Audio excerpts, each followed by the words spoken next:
पूज्य महाराज जी का परिचय मैं कैसे कराऊं?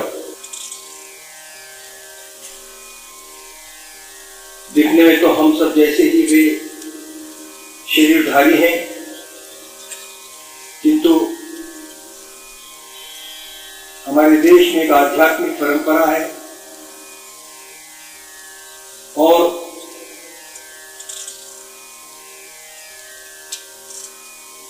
उस साधना में जो महापुरुष सिद्ध हो जाते हैं उनका परिचय कराना बड़ा कठिन। मुझसे मेरे गुरुदेव पूछा करते थे कि तुम्हारे श्री गुरु जी गुरुवलकर जी कहां से बोलते हैं? प्रश्न बड़ा अटपटा सा लगता था। वे भी एक सिद्ध पुरुष थे कि क्या बोलने के कोई और भी धरातल है क्या? उस समय जब वो प्रश्न उन्होंने पूछा था, मैं इसका जवाब देने में असमर्थ था। मेरे समझ में भी वो प्रश्न नहीं आता था,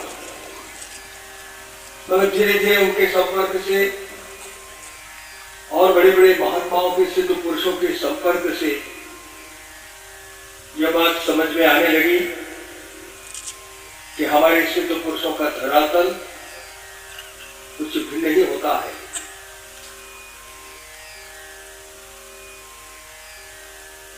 तो महाराज जी ने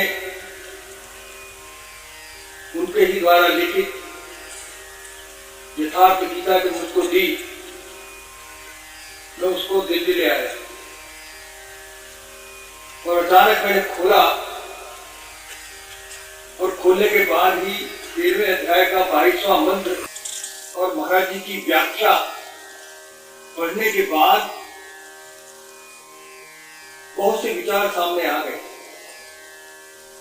और शायद बहुत से प्रश्नों का उत्तर भी उसमें से मिला। वह पुरुष उपदृष्टा हृदय देश में बहुत ही समीप, हाथ पांव मन जितना आपके समीप है उससे भी अधिक समीप दृष्टा के रूप में स्थित है। उसके प्रकाश में आप भला करें बुरा करें उसे कोई प्रयोजन नहीं। वह साक्षी के रूप में खड़ा है।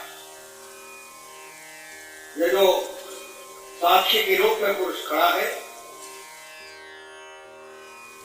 वही साधना का सही क्रम पकड़ में आने पर जब पथिक कुछ ऊपर उठा उसकी ओर बढ़ा तो दृष्टा पुरुष का क्रम बदल जाता। वह अनुमति प्रदान करने लगता है, अनुभव देने लगता है। साधना द्वारा समीप पहुंचने पर और समीप पहुंचने पर वही पुरुष भर्ता बनकर के भरण पोषण करने लगता है, जिसमें आपके योगक्षेम की भी व्यवस्था कर देगा। साधना और सूक्ष्म होने पर वही भोक्ता हो जाता है।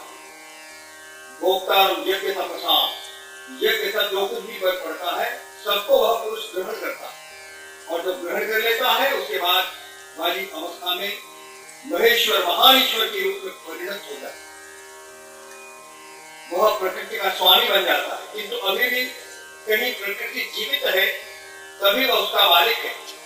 इससे भी उन्नत अवस्था में वही पुरुष परमात्मा की चाप के ऊपर जब परम से संयुक्त हो जाता है तब परमात्मा कहलाता है। इस प्रकार शरीर में रहते हुए वही पुरुष आत्मा परह ही है, सर्वथा इस प्रकृति से परे है।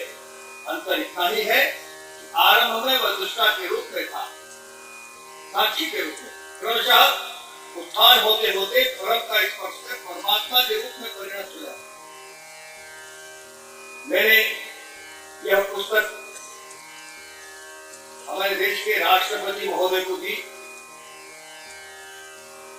श्री APJ अब्दुल कलाम जी के हाथ में जब पुस्तक थी तो मैंने कहा आप इस श्लोक को पढ़िए और पढ़ने के पश्चात उन्होंने कहा साधना करते करते वही अपने भीतर बैठा जीवात्मा